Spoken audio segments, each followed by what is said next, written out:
بسم الله الرحمن الرحيم الحمد لله رب العالمين والصلاة والسلام على سيد المرسلين سيدنا محمد وعلى آله وصحبه أجمعين ومن تبعهم بإحسان ودعا بدعوتهم إلى يوم الدين. Chers frères, chères sœurs, Jazakumullah pour votre présence ce soir. Le thème étant Ad-Dunya wal-Akhirah, ce monde et l'autre. On va en parler, Inch'Allah, sur plusieurs séances.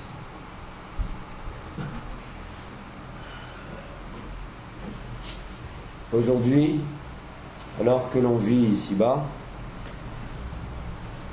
on fait partie de ces humains qui sont actuellement en train de peupler la terre et de travailler, d'agir sur cette terre. Et on a tendance à oublier qu'avant nous, il y avait bien d'autres générations d'êtres humains qui vivaient. Parce que quand nous on pense, on réfléchit, on est né, on connaît notre date de naissance, et puis on se projette un petit peu dans le futur, voilà, on va vivre jusque là-bas, et on va faire plein de choses, Inch'Allah, on va réussir ça, on va réussir ci, et on a plein de projets. C'est bien. Avoir des projets, c'est important, intéressant. Il y avait quelqu'un que je connaissais, il disait que des gens qui n'ont pas de projet dans la vie, ils n'ont pas quelque chose à réaliser, souvent c'est chez eux qu'on trouve un grand nombre de suicides. Alors je ne sais pas si c'est vrai ou pas, mais c'est tout à fait normal que d'avoir des projets lorsqu'on vit sur Terre. Alors lorsque on demande à ceux qui sont de jeunes hommes, quel projet vous avez, ils vont vous dire, je voudrais me marier, et puis je voudrais également avoir un travail, après je voudrais avoir des enfants. Si vous demandez à des gens qui ont déjà passé ce cap-là, ils ont d'autres projets. Pour eux, c'est voir leurs enfants réussir maintenant, financièrement, matériellement, socialement. Et ceux qui ont passé ce cap, eux, c'est de voir leurs petits-enfants grandir, et puis de vivre tranquillement, avec, Inch'Allah, une bonne santé, c'est ça, puisqu'ils sont arrivés à la vieillesse, Inch'Allah, pas trop de problèmes, on va entretenir ce corps dont l'ADN commence à défaillir un petit peu, on va aller faire du footing tous les jours, c'est ça notre projet. Et puis, Inch'Allah, on va donner des conseils, puisque maintenant on a un peu plus de sagesse que les autres, ce qui est vrai d'ailleurs, à ceux qui sont plus jeunes pour leur éviter certains écueils par lesquels nous sommes déjà passés. Alors ça, ce sont plein de projets. Alors ce sont les projets principaux, ensuite il y a plein de projets. Mais on a oublié qu'avant nous, il y avait plein de générations qui ont vécu et qui ont passé comme ça. On a tendance à penser que nous, on est là, c'est nous. Eh bien non, avant nous, il y en avait d'autres. Et un jour viendra où nous ne serons plus là. Et le prophète sallallahu alayhi wa sallam, il disait « Allahumma la aïcha illa aïshul akhirah » Ensuite, il y a quelque chose après, Faghfir lil ansari wal muhajira. Et ce qui nous intéresse, c'est la première partie de ce vers. Oh Allah, il n'y a pas de vie si ce n'est la vie de l'au-delà. Cela ne veut pas dire que la vie de ce monde n'existe pas, qu'elle est une illusion ou qu'elle est quelque chose à quoi il ne faut accorder aucune espèce d'importance. Non, cela veut dire que cette importance est à relativiser. La vraie vie, c'est la vie de l'au-delà. Pourquoi ? Eh bien parce que c'est une vie qui durera éternellement. Et s'être retrouvé du côté des bienheureux de l'au-delà, c'est être bienheureux pour l'éternité. Et avoir choisi le mauvais camp, n'avoir pas pu bénéficier de la grâce divine, eh bien c'est souffrir perpétuellement. Alors, Allahumma la aïcha illa aïshul akhirah. Dans un autre hadith, Rasulullah sallallahu alayhi wa sallam, il a dit à Abdullah ibn Umar, radiyallahu anhuma, kun fi dunya ka'annaka gharibun aw abiru sabil. Kun fi dunya ka'annaka gharibun aw abiru sabil.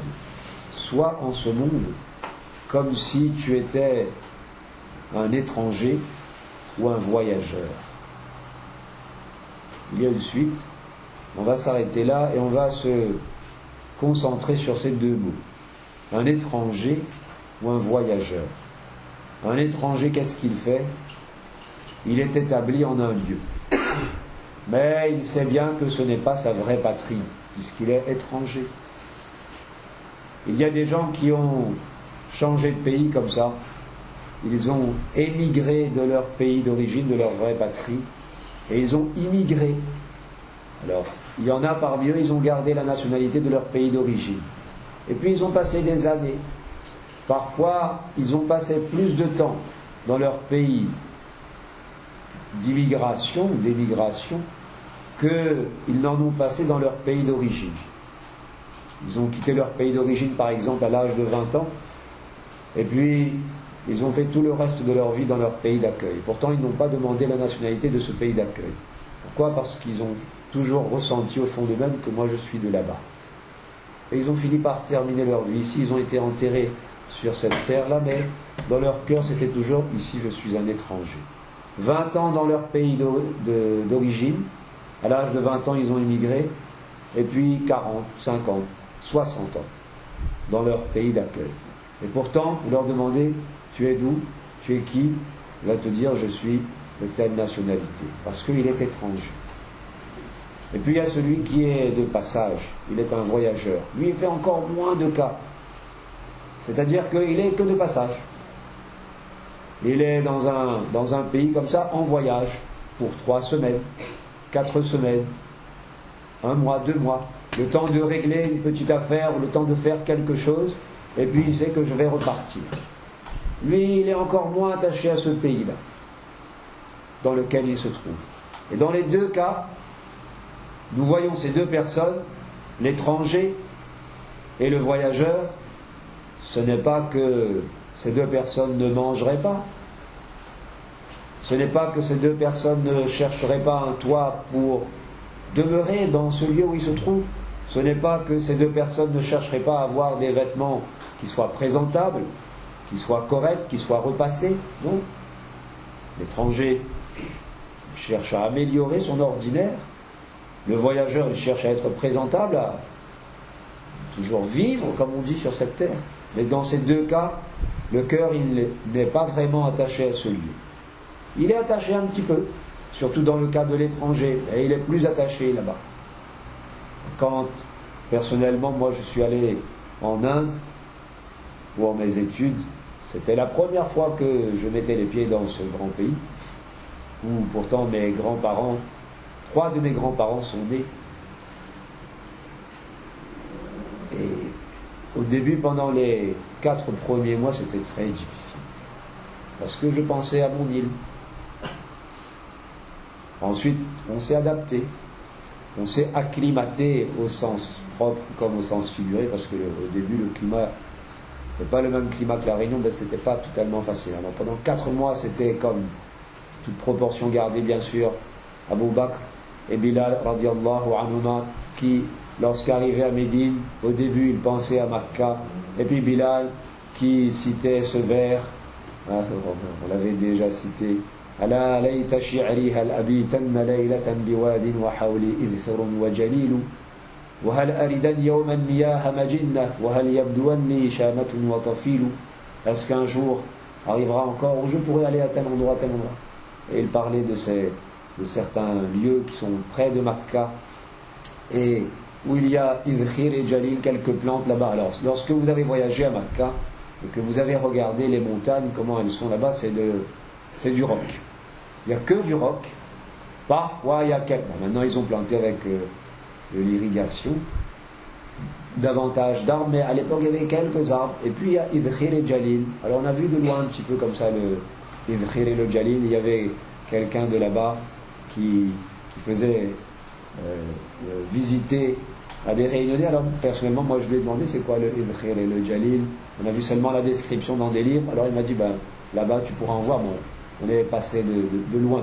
Alors quand vous regardez ça et vous savez que Médine c'était une oasis où il y avait des sources, il y avait des palmiers dattiers. Alors vous dites mais c'est pas ça, c'est que chacun il est attaché à sa terre d'origine. Fut-elle matériellement parlant, d'un niveau un petit peu moindre. Bien, sur le plan du climat, il y a plus de verdure là-bas. Et puis le cheikh là, je lui avais parlé du vers de Bilal, qu'il connaissait bien sûr. Alors il m'a dit oui. La fois dernière, je suis allé dans un pays là-bas en Asie centrale. Et puis là-bas, j'étais allé là-bas pour faire du tafsir ou le Coran, un petit peu comme ça. Et puis, au bout d'un moment, au bout d'un mois, il y avait trop de verdure pour moi. Je me disais, quand est-ce que je retourne à Makka pour voir les collines dénudées de la ville sainte? Et celui qui n'est pas habitué à ces collines-là, lui, il est habitué aux montagnes verdoyantes de la Réunion. Lui, c'est l'inverse. Lorsqu'il est là-bas, c'est pas qu'il n'aime pas Makka. Bien sûr, il aime Makka en tant qu'un lieu spirituel, mais il est attaché à la Réunion ou à un autre lieu qui est sa patrie d'une autre façon. Alors c'est la même chose. Lorsque vous êtes étranger, moi j'étais là-bas donc, pendant les 4 premiers mois, c'était un peu comme ça. Et puis on s'est acclimaté. Mais tout au long de mon séjour là-bas, je me disais, je suis un étranger ici. Même il est arrivé un moment où sur mes papiers officiels, mon adresse officielle, adresse permanente, c'était écrit Madrasa Falahi Darain, Targeswar, etc. Non, puisque j'avais fait renouveler alors que j'étais étudiant là-bas. Mais malgré cette adresse permanente qui était écrite sur mon passeport, dans ma tête, mon adresse permanente c'était la Réunion. Les 4 premiers mois c'était un peu difficile, ensuite on s'est acclimaté, ensuite on a essayé de vivre un peu comme tout le monde là-bas. Au bout d'un moment il y a des gens qui me prenaient pour un Indien. D'ailleurs ils me disaient que oui, sûrement tu viens d'où toi? De Targeswar, de Naroli? Non, je disais de la Réunion. Mais quand on était là-bas, on était toujours un étranger dans notre tête. Ça ne veut pas dire qu'on n'a pas cherché à améliorer son ordinaire là-bas, ne pas faire un petit peu pour avoir le bien-être, mais ça veut dire qu'on savait qu'on ne reste pas là éternellement et que surtout notre vraie patrie c'est la Réunion. Alors maintenant qu'on est à la Réunion, pour ceux qui sont réunionnais et dans leur pays, pour ceux qui sont dans notre pays, est-ce que notre vraie patrie à une autre échelle c'est la Réunion, c'est un autre pays, ou est-ce que notre vraie patrie c'est autre chose? Alors le prophète sallallahu alayhi wa sallam, il nous rappelle dans ce hadith que non seulement ta vraie patrie c'est un autre lieu, mais en plus sois en ce monde comme si tu étais un étranger ou un voyageur, c'est-à-dire agis en ce monde en n'oubliant pas que tu n'es qu'un étranger ou un voyageur ici. Pourquoi? Parce que ta vraie patrie, ma vraie patrie, notre vraie patrie, c'est le paradis.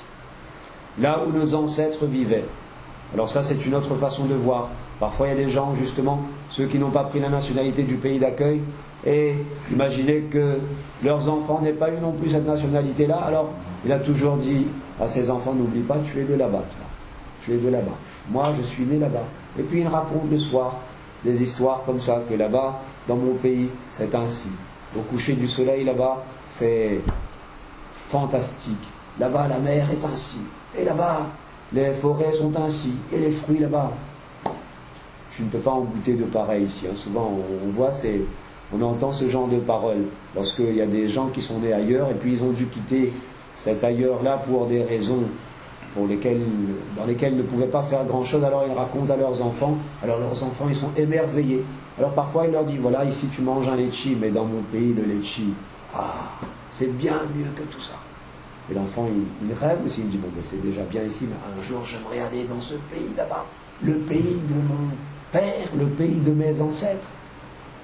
Alors Allah subhanahu wa ta'ala, il nous a dit que nos ancêtres à tous, Adam et Hawa, Adam et Ève, alayhim as-salam, ils vivaient dans le paradis, dans le jardin d'Éden, et que c'est là-bas la vraie patrie. C'est là-bas le pays d'origine, le pays où nos ancêtres avaient été mis à vivre. Et il nous fait comprendre que il faut retourner là-bas. Il faut repartir là-bas. C'est là-bas votre patrie. Là où vous vous trouvez sur terre, c'est aussi votre patrie, bien sûr. Mais ici, vous êtes de passage. Ici, vous n'êtes qu'un étranger. Et un jour viendra où vous devrez de toute façon faire le choix d'aller ailleurs. Alors, Allah subhanahu wa ta'ala, il vous dit que Wallahu yad'u ila daris salam wa yahdi man yasha'u ila siratin mustaqim. Allah, il invite à la demeure de la paix. C'est un des noms du paradis. C'est-à-dire qu'il vous invite à revenir dans cette demeure-là. Chacun connaît le hadith où le prophète sallallahu alayhi wa sallam, il a dit qu'il y a des anges qui sont venus et puis ils ont cité une parabole devant lui. Alors, il était endormi à ce moment-là. Il y a quoi? Sayyidun bana daran fa sana'a fiha ma'dubatan wa arsala da'iyan. Faman ajaba ad-da'iya dakhala ad-dara wa akala min al-ma'duba wa radiya anhu as-sayyid. Il y a un seigneur, il a bâti une demeure et il y a organisé un festin. Et il a envoyé quelqu'un pour inviter les gens à venir. Vous imaginez un peu un grand dans la cité, peut-être même le chef de toute la cité, qui construit une demeure, et puis comme il y a une belle demeure là qu'il a construite, il y organise un banquet pour tout le monde et il envoie quelqu'un, son héros, H, l'accent aigu, R, A, U. Ah oui, cette fois. Hein. Oui, mais il y a une suite après, oui. A, U, T. Pas le héros H, l'accent aigu, R, O, S. Il envoie le héros proclamer dans toute la cité que voilà le seigneur de la cité, le chef de la cité, il invite tout le monde à venir là-bas. Alors, dans la parabole, il y a que ceux qui ont répondu à l'invitation et qui sont entrés dans la demeure, ils ont participé au festin et le Seigneur a été content d'eux. Ça, ce sont ceux qui ont répondu à mon invitation. وَمَنْ لَمْ يُجِبِ الدَّاعِيَ لَمْ يَدْخُلِ الدَّارَ وَلَمْ يَأْكُلْ مِنَ الْمَأْدُبَةِ وَسَخِطَ عَلَيْهِ السَّيِّدِ. Et puis l'inverse, vous avez compris, surtout ceux qui connaissent un petit peu la langue arabe, celui qui n'a pas répondu à l'inviteur, à celui qui avait été chargé de délivrer l'invitation, lui, il n'est pas entré dans la demeure, il n'a pas participé au festin, et le Seigneur a été mécontent de lui. Ensuite, l'explication de la parabole, Fallahu Sayyid. Allah, c'est ce chef, ce Seigneur. Wa Muhammadun Idda'i. Muhammad sallallahu alayhi wa sallam, c'est celui qui a été envoyé par Allah pour inviter les hommes à venir. Hein? Et puis, il y a que Allah Sayyid wa Muhammadun Idda'i. Et puis il y a la demeure, c'est le paradis, et puis le festin, il s'y trouve. Alors Allah subhanahu wa ta'ala, il nous invite tous à venir dans cette demeure dans laquelle il avait mis nos ancêtres, ces ancêtres ayant dû la quitter ensuite par rapport au fait que Iblis les a induits en erreur et les a fait manger ce qu'Allah subhanahu wa ta'ala les avait interdit en leur mentant. Iblis leur avait menti à ses ancêtres et ils ont dû quitter. Et même que dans la plaine du jugement, il y a que les croyants, ils iront dire à Adam, Ya abana istaftih lana al-jannah. Ô notre Père, fais ouvrir pour nous le paradis. Puisqu'ils seront dans la plaine du jugement avec ses difficultés, mais Adam leur dira Wa hal akhrajakum min al-jannati illa khati'atu abikum. Ne vous a fait sortir du paradis que l'erreur de votre Père. Il voudra dire que je ne peux pas aller devant Allah subhanahu wa ta'ala intercéder aujourd'hui en ce jour pour demander à ce que les hommes soient admis au paradis, puisque bien sûr Allah subhanahu wa ta'ala lui a pardonné cette erreur comme il l'a dit dans le Coran, mais il aura honte ce jour-là. Et il va dire aussi que Allah subhanahu wa ta'ala Inna Rabbi ghadiba al-yawma ghadaban lam yaghdab mithlahu qablu wa lan yaghdab mithlahu ba'du. Aujourd'hui mon Seigneur est courroucé d'un courroux tel qu'avant cela il n'a jamais été aussi courroucé et après cela il ne sera jamais aussi autant courroucé.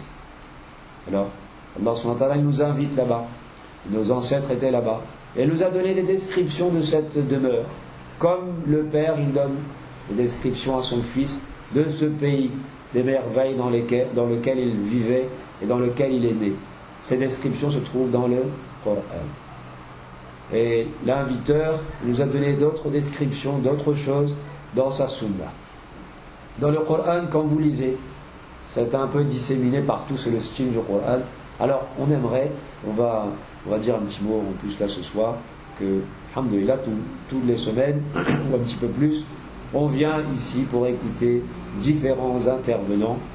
Il faut aussi approfondir un petit peu ses connaissances, essayer d'aller un petit peu de l'avant. Par exemple, étudier un petit peu Riyadus Salihin, les jardins des pieux, connaître un peu les hadiths. Dans un hadith, il y a ça, ce hadith se dit ainsi. Ne soyons pas seulement des consommateurs qui seraient, qui reçoivent seulement, mais essayons de recevoir pour, Inch'Allah, ensuite approfondir un petit peu. Alors, quand on dit que par exemple il y a des descriptions du paradis dans le Coran, il y a des passages du Coran qui sont un petit peu difficiles à comprendre. Ce sont les mutashabihat. وما يعلم تأويله إلا الله والراسخون في العلم يقولون آمنا به. D'après un des deux tafsirs, ça se lit ensemble. Ne connaissent leur interprétation que Allah subhanahu wa ta'ala, et ceux qui sont très enracinés dans la connaissance, eux ils disent Amanna bih. Mais il y a d'autres passages qui sont relativement aisés à comprendre. Par exemple, les descriptions du paradis. Alors si on regarde, on va chercher, on va essayer de trouver. Il y en a dans cette sourate, il y en a d'autres là-bas. Ici c'est mentionné pour les demeures. Là-bas c'est mentionné concernant les rivières, etc., etc. Alors on va en savoir un petit peu plus, Inch'Allah. Ces descriptions qui figurent dans le Coran et dans la Sunna, ça emploie des mots. Il y a des mots. C'est par des mots, pas par des images au sens où l'on entend aujourd'hui, c'est-à-dire qu'il n'y a pas une image que l'on pourrait voir, bien sûr, Allah ne nous a pas envoyé des images, nous a envoyé la révélation par l'intermédiaire de Rasulullah sallallahu alayhi wa sallam, et c'est constitué de mots. Alors il y a ces mots-là, ces mots qui évoquent des choses dans notre esprit. Alors la réalité, alors il y a ce que ça, les mots, le sens qui est évoqué dans notre esprit, et puis il y a la réalité, à quoi cela correspond dans le paradis. La réalité, à quoi cela correspond dans le paradis, est de loin supérieur à tout ce que l'on pourrait imaginer. Mais s'il y a un mot qui a été utilisé et qui renvoie à quelque chose, cela veut dire que ce qui se trouve dans le paradis, qui porte ce nom, et il a forcément quelque chose de ressemblant avec la réalité qui se trouve sur terre et qui porte le même nom. Par exemple, il y a rumman, grenade. Dans le paradis, la grenade du paradis, vous vous doutez bien qu'elle n'est pas la même chose, elle n'a pas la même réalité que la grenade sur terre. La grenade sur terre, bon, alhamdoulilah, c'est un bienfait de la part d'Allah, mais ça reste quelque chose de terrestre. Là-bas, c'est un degré de perfection qui n'est pas atteignable sur terre. Mais s'il y a le même nom, c'est qu'il y a forcément une petite ressemblance. Alors on peut essayer de comprendre tout ça. Ce qui nous intéresse ici, ce soir, c'est de dire que il y a ad-dunya, il y a al-akhirah. Il y a ce monde et il y a l'au-delà. Alors parfois nous on pense qu'on est ici, il faut faire telle chose, il faut faire telle chose. Mais il ne faut pas oublier de préparer son au-delà. Il ne faut pas oublier de préparer son au-delà, il ne faut pas oublier de vouloir retourner dans cette patrie qui est véritablement la nôtre. Et le prophète sallallahu alayhi wa sallam, il a dit par ailleurs, alors dans le Coran il y a, lorsqu'on dans son entend il parle du paradis, il dit que il sera dit là-bas aux bienheureux du paradis, qu'est-ce qu'il leur sera dit, ce passage-là, ce jardin, vous en avez été rendu héritier par rétribution pour ce que vous faisiez. Alors faire, c'est quoi? C'est tout ce qu'on fait sur terre. Dans le faire, il y a aussi les croyances. La foi, déjà, aslul iman, le minimum de croyance, en deçà de quoi il n'y a que du kufr akbar. Il y a ça aussi, c'est faire. C'est un amal. Man qala inna al-iman huwa al-amal. C'est ainsi qu'Al-Bukhari a écrit dans son livre l'argument de celui qui dit que le iman aussi c'est du amal. La foi aussi c'est un amal, c'est une action. Alors jaza'an bima kanu ya'malun, il y a tout qui entre dedans. Ici c'est la rétribution. Pourtant dans un autre hadith, le prophète sallallahu alayhi wa sallam il a dit la yadkhula ahadukumul janna bi'amali. Aucun d'entre vous n'entrera dans le paradis par ses actions. Il y a une autre version aussi, mais cette version-là aussi, elle existe. Et puis on a demandé, toi non plus, Ya Rasulallah, il a dit non. Moi non plus, sauf si Allah me recouvre de sa miséricorde. Alors comment vous faites pour relier le verset qui dit que c'est par rétribution pour les actions, pour ce que vous faisiez, et ce hadith qui dit que personne n'entrera dans le paradis par ses actions? En fait, ça veut dire qu'il faut faire des actions. Mais les actions seules, elles ne seront jamais de niveau suffisant. Au niveau qualitatif, au niveau quantitatif, au niveau de la sincérité, pour que vraiment cela soit suffisant pour que le paradis en soit la rétribution. Ce n'est que la miséricorde et la grâce d'Allah subhanahu wa ta'ala qui peut nous sauver. Il faut faire des actions et en même temps il faut dire à Allah que nous avons plus espoir en ta miséricorde qu'en nos actions. Quand on parle du paradis, souvent on pense à ces descriptions, les fruits, les demeures, les rivières, et pour les frères qui sont là, les hours.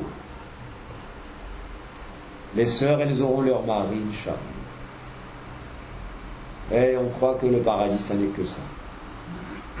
Du coup, il y a certains frères, et il y a certains parmi les soufis aussi, ils ont dit ça, ils ont dit qu'on voudrait que le paradis n'existe pas pour que les gens n'adorent Allah que pour lui-même. C'est une erreur de dire ça. Les soufis qui ont dit ça, c'était dans un moment de transport, un hal, comme on dit, un hal, un état. Et ceux qui répètent ça aujourd'hui, alors qu'ils ne sont pas dans un état, ça se voit très bien, c'est parce qu'ils n'ont pas bien compris. La fois dernière, il y avait un article qui avait paru, à la Réunion, un article qui avait paru qui disait, voilà, dans le paradis, il y aura tel délice, tel délice. Alors, il y a quelqu'un qui s'était un peu... Il n'était pas très, très content de l'article. Il a dit, qu'est-ce que ça veut dire ça? On adore Allah pour avoir des délices dans le paradis maintenant? Mais non, ce n'est pas ça. Ceux qui disent ça, qu'ils soient dans un hal, dans un état, dans un transport, ou qu'il l'ait dit comme ça par pure ignorance, c'est parce qu'ils n'ont pas bien compris ce que c'est le paradis. Ils ont cru que le paradis c'est seulement demeure, arbres, fruits, pôles, etc. Ils ont oublié que dans le paradis, le plus grand délice, le plus grand plaisir, ce sera de pouvoir contempler la face d'Allah subhanahu wa ta'ala. Dans un hadith rapporté par Muslim, le prophète sallallahu alayhi wa sallam, il a dit que lorsque les gens du paradis, ils seront dans le paradis, Allah subhanahu wa ta'ala leur demandera, est-ce que vous voudriez quelque chose que je vous donne en plus? Alors ils vont dire, qu'est-ce que tu pourrais nous donner en plus? Tu nous as blanchi le visage et tu nous as épargné du feu.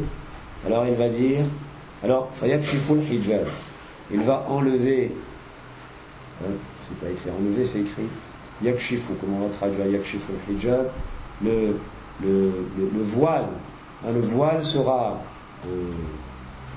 découvert, et fama u'tu shay'an ahabba ilayhim min an-nadari ila rabbihim, et rien ne leur sera donné qui leur sera plus agréable que de contempler leur Seigneur. Ce sera ça le plus grand délice du paradis.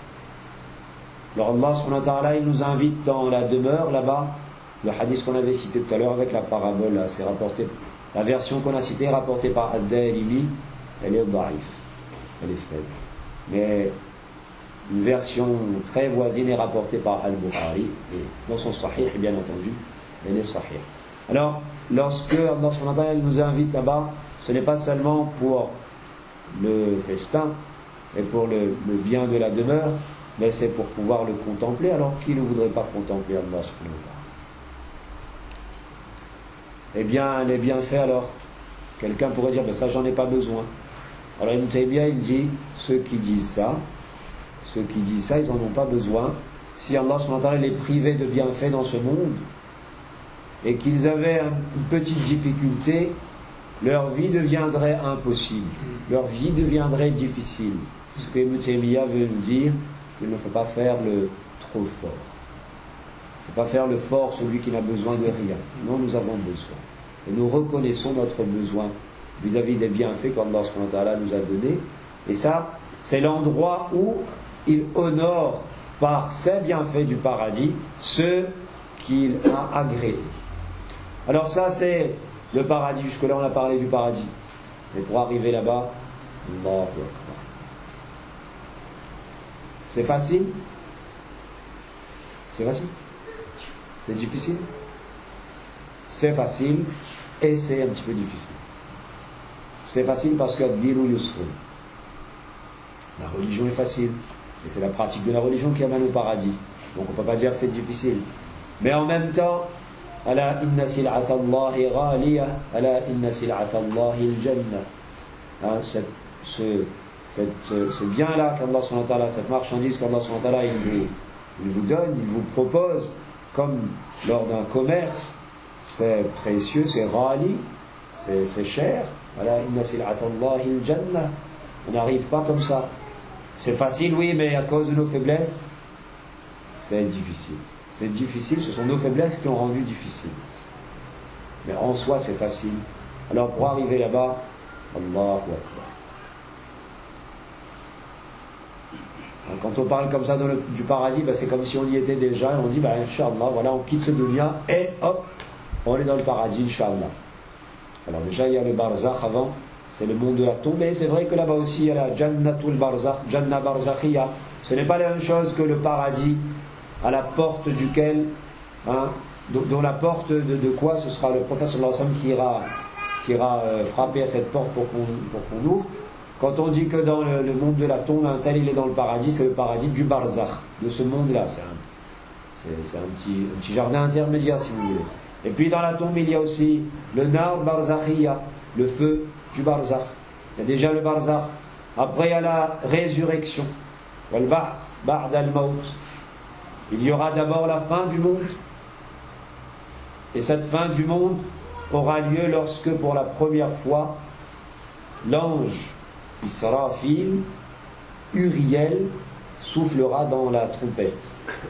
On dit aussi dans le corps, C-O-R, le corps. An-nafkh fi s-sour.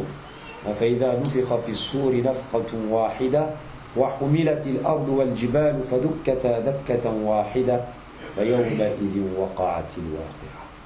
La fin du monde aura lieu. Et les êtres humains qui seront vivants juste avant ça, ils mourront.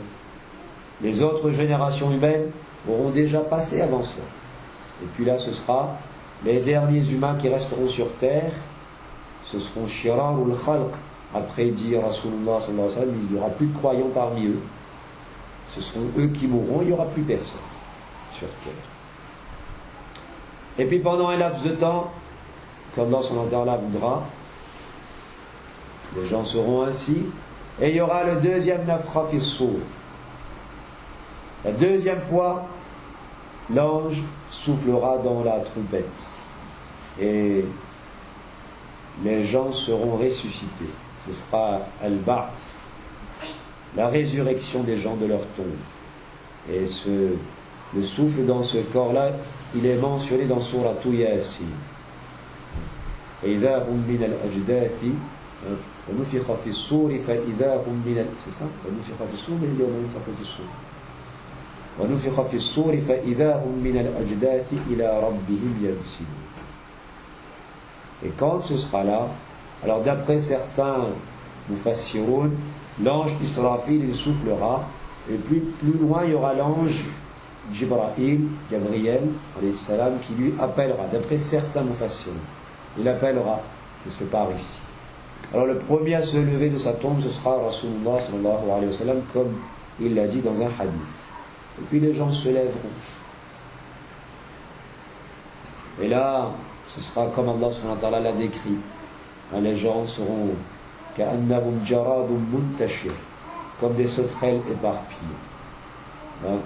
Et dans l'autre surah, ce sera kal-farashil mabthouth, comme des papillons, éparpillés. Vous voyez les nuées de papillons là, ce sera comme ça. Toute l'humanité, rendez-vous compte, depuis Adam et Ève, tous ces êtres humains là, ils seront là. Et ils seront ressuscités. Et le prophète sallallahu alayhi wa sallam a dit tuhsharuna yawm al-qiyamati hufatan uratan ghurlan. Les gens, ils n'auront pas de chaussures, ils seront nu-pieds et ils seront tout nus. Et il a dit aussi, ils seront non circoncis. Alors Aïcha radiallahu anha, qui était là quand le prophète sallallahu alayhi wa sallam, il a dit ça, elle a dit الرجال والنساء ينظروا بعضهم إلى بعض. Il y aura les hommes et les femmes, et personne n'aura de vêtements. Alors le prophète sallallahu alayhi wa sallam a dit Al-amru ashaddu min ayyuhimmahu dhalik. L'affaire sera trop terrible pour que qui que ce soit puisse penser à ça. Et ce sera vraiment la terreur. En plus, il y aura le soleil qui sera à 1000, a dit le prophète sallallahu alayhi wa sallam, au-dessus des têtes, et les gens seront dans leur sueur selon leurs actions. Il y a plusieurs étapes comme ça, selon les actions. Alors, on va laisser pour la prochaine fois d'autres détails de ce qui va se passer ce jour-là. Mais on peut noter que dans les hadiths, il est précisé pour plusieurs étapes. Alors, qu'est-ce qui va se passer? Il y aura la résurrection. Et les gens, ils seront comme ça, ils seront dans la souffrance à cause du soleil et à cause de cette sueur, de la chaleur. Et puis, il y aura même certains gens qui commenceront à goûter les fruits de leurs actions, de leurs croyances, les deux, qu'ils auront faites sur terre. Déjà, dans la tombe, il y a une partie de rétribution. Dans cet endroit-là, il y a une partie de rétribution déjà à cause de la sueur, et par d'autres moyens encore, par exemple celui qui n'aura pas payé la zaka sur terre à ce moment-là, le prophète sallallahu alayhi wa sallam, il a dit si c'était sur des bestiaux, alors les bestiaux le fouleront, et si c'était parce qu'ils ne payaient pas l'or et l'argent, alors cet or et cet argent, on en fera des plaques, et puis qui seront chauffées, qui seront appliquées sur lui. Ce sera dans le mahshar, il y aura déjà ça. Et puis les gens seront comme ça, ils iront voir les grands prophètes que l'humanité a connus. Et toute l'humanité connaît plus ou moins ces grands prophètes-là, Adam. Après il y aura Nuh, Ibrahim, Moussa, Isa, Muhammad, alayhimus salam, sallallahu alayhi wa sallam. Ils iront voir ces prophètes-là pour leur demander que Allah subhanahu wa ta'ala qu'ils commencent, qu'ils aillent intercéder pour que Allah subhanahu wa ta'ala commence le qada. Hatta yurihana min makanina hada. Il y a dans une version, c'est afin qu'il nous libère de cet endroit-là. Regarde comment on est. Alors ils iront voir d'abord Adam, bien sûr, et celui-ci, il va dire ce qu'on avait dit tout à l'heure là, qu'il ne peut pas. Et Allah subhanahu wa ta'ala est tellement en colère aujourd'hui que jamais avant cela il n'a été aussi en colère, et jamais après cela. Alors on passe sur ça, puisque ça on va en parler la prochaine fois, Inch'Allah. Il y aura ça, puis Allah subhanahu wa ta'ala, il viendra. Comment il va venir? Comme cela sied à lui. On ne connaît pas, on ne sait pas le comment. Avant qu'il vienne, on va souffler une troisième fois dans la trompette. Et tout le monde tombera sans connaissance. Et puis une quatrième fois, l'ange soufflera dans la trompette, et le premier à revenir à lui, ce sera Rasulullah sallallahu alayhi wa sallam, et il dit que je verrai alors Moussa en train de prendre quelque chose du arsh, il tiendra quelque chose du arsh, du trône d'Allah. Alors je ne sais pas, est-ce qu'il n'est pas du tout tombé sans connaissance, et il fait partie de ceux dont Allah a mentionné l'exception, de ceux dont Allah a fait l'exception.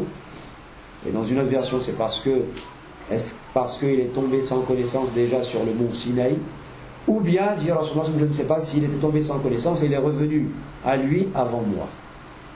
Et ça c'est mentionné dans Surah Az-Zumar. C'est quoi le passage? فإذا هم وصعق من في السماوات ومن في الأرض إلا من شاء الله. Ceux qui sont dans les cieux et sur la terre, ils tomberont évanouis, sauf qui Allah aura voulu. ثم نفخ فيه أخرى فإذا هم قيام ينظرون. Puis une deuxième fois il sera soufflé, une autre fois il sera soufflé dans la trompette, et voilà que les gens seront debout regardant. وأشرقت الأرض بنور ربها. La terre resplendira par la lumière de son Seigneur. ووضع الكتاب. Et le livre sera placé. C'est-à-dire que les livres seront distribués à ce moment-là. Et il y aura des gens qui seront sous l'ombre. Allah subhanahu wa ta'ala, il prodiguera ce jour-là. Certains ulama pensent que c'est l'ombre d'Allah, comme cela figure dans le verset. Alors, comment l'ombre? Je ne sais pas. D'autres ulama disent c'est l'ombre du trône d'Allah. Et puis il y a d'autres ulama, comme Ibn Uthaymin, ils disent c'est une ombre qu'Allah créera. Peut-être l'ombre des actions, ou peut-être celle d'un nuage particulier. Wallahu a'lam. En tout cas, il y a des bienheureux, on trouve leur mention dans des hadiths, ils seront sous l'ombre. Si on prend le dernier avis, à savoir que ce sera l'ombre de certaines actions, il est possible que même avant la venue d'Allah, cette ombre-là sera là, puisque les actions seront déjà là. Il y aura les comptes. Et puis, à un moment donné, ceux qui n'auront pas eu Aslul Iman, ceux qui donc seront morts incroyants, eux, ils seront expédiés dans leur lieu de destination, et il restera à ce moment-là les croyants, avec ceux qui, en apparence, sur terre, se montraient croyants, alors qu'ils étaient munafiqun bilifaqin akbar. C'était des hypocrites, avec de la grande hypocrisie, ça veut dire qu'ils ne croyaient pas du tout. Et puis il y aura plein de choses, et à la fin, il n'y aura que les croyants qui passeront sur le sirat, sur le pont qui enjambe l'enfer pour arriver au paradis, et ceux qui passeront rapidement, ce seront ceux qui pourront entrer par la grâce d'Allah immédiatement dans le paradis. Et puis il y en aura qui seront happés par des crochets qui se trouvent de part et d'autre, et ils tomberont dans la géhenne pour un séjour temporaire là-bas. C'est là-dessus qu'on va clôturer pour ce soir. Il y a un hadith où le prophète sallallahu alayhi wa sallam, il a dit qu'il y aura des gens qu'Allah subhanahu wa ta'ala, il va faire entrer sans hisab, sans compte, dans le paradis. Alors, dans une version, il a dit 70 000, et dans une autre version, c'est rapporté par Tirmidhi, il a dit qu'avec chaque millier, il y a 70 000, ce qui lui donne 4 900 000. Wa thalatha hathayatin min hathayati rabbi, plus 3 poignées parmi les poignées de mon Seigneur. C'est-à-dire qu'Allah subhanahu wa ta'ala va prendre 3 poignées de personnes, et comme ça, il va les envoyer. Alors, mon professeur, j'avais un professeur pour plaisanter, mais c'était pas vraiment plaisanter, mais il disait ça comme ça, il disait: nous on espère en la miséricorde d'Allah, mais Inch'Allah, moi je sauterai dans cette poignée-là pour être admis, Inch'Allah, dans le paradis sans règle. Wallahu a'lam. Allah subhanahu wa ta'ala nous fasse parmi les bienheureux. Alors il y a 5 lieux de rétribution, de sanction pour les fautes, dans les actions. On parle de ceux qui sont morts avec Aslul Iman, avec le minimum de foi, mais ils ont eu des manquements dans le Kamal al-Iman al-Wajib, la perfection obligatoire de la foi. Et ils sont morts sans se repentir de ces manquements-là. Alors les manquements, c'est par rapport aux obligations, et c'est par rapport au fait d'avoir commis des choses qui sont interdites. Parfois, souvent on dit péché, péché, péché, on oublie de dire les manquements dans les obligations. Alors quoi? Dans la géhenne temporaire. Temporaire, ceux qui sont morts avec Aslul Iman, un jour ou l'autre, ils sortiront de la géhenne. Il y a dans des hadiths, Rasulullah sallallahu alayhi wa sallam, ainsi que ceux qui seront entrés immédiatement dans le paradis, plus tard ils iront intercéder auprès d'Allah pour faire sortir leurs frères qui sont dans la géhenne temporaire. Il y a la géhenne temporaire. Avant cela, il y a une autre rétribution, sanction, c'est sur le pont. Parce qu'il y a des gens qui vont être happés par les crochets, donc qui vont tomber. Il y en a d'autres, non, ils seront blessés seulement. Ils seront coupés, tailladés par les crochets, mais ils pourront quand même passer. Mais c'est une autre sanction. Après, il y aura dans le Mahshar, dans la plaine du jugement, on avait fait allusion tout à l'heure, par la sueur et aussi par certaines matérialisations d'actions. Par exemple, il y aura le bien sur lequel on n'a pas payé la zakat qui sera métamorphosé. Il prendra la forme d'un serpent. Et puis il mordra son propriétaire aux lèvres en lui disant: Anamaluka, anakanzuka, je suis ton bien, je suis ce que tu avais amassé. C'est dans le Mahshar, ça. Il y a dans la tombe, et parfois il y a sur terre aussi. Sur terre c'est partiel, il y a un peu plus dans la tombe, il y a dans le Mahshar, sur le Sirat et dans la géhenne. Alors ceux qui seront bien heureux, ce seront ceux qui n'auront pas de châtiment, ni dans la tombe, ni dans le Mahshar, la plaine du jugement, ni sur le Sirat, ni dans la géhenne, et ils entreront directement dans le paradis. qu'Allah subhanahu wa ta'ala nous fasse parmi eux. Amin wa akhir da'wana alhamdulillahi rabbil alamin.